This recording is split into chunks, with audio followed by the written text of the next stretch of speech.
Alai Darwaza is a grand gateway in the historic Qutub complex of Delhi.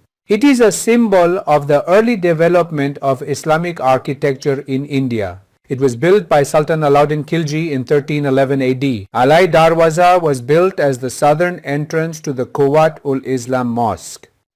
Alai Darwaza was part of that grand plan. But this plan could not be fully realized.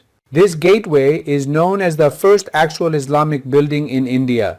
Alai Darwaza is also notable for its engineering. It features the first true dome built in India, which differs from the domes used earlier.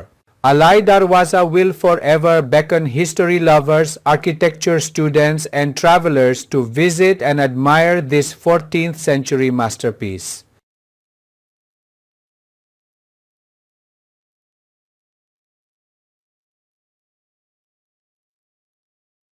Alai दरवाज़ा दिल्ली के ऐतिहासिक कुतुब परिसर में एक भव्य प्रवेश द्वार है।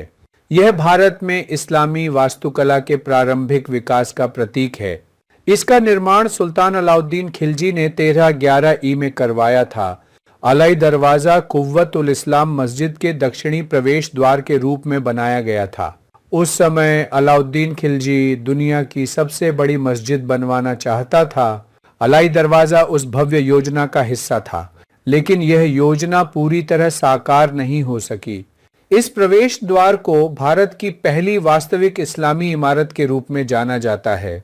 इसके घोड़े की नाल के आकार के मेहराब, गुंबददार छतें और जटिल जालीदार पत्थर की नक्काशी फारसी कला के प्रभाव को दर्शाती है, जिसे खिलजी भारत लेकर आए थे। अलाई दरवाज़ा अपनी इंजीनियरिंग के लिए भी उल्लेखनीय है। इसमें भारत में निर्मित पहला वास्तविक गुंबद है, जो पहले इस्तेमाल किए गए गुंबदों से अलग है। अलाई दरवाज़ा हमेशा इतिहास प्रेमियों, वास्तुकला के छात्रों और यात्रियों को इस 14वीं शताब्दी की उत्कृष्ट कृति को देखने और उसकी प्रशंसा करने के लिए आकर्षित करेगा।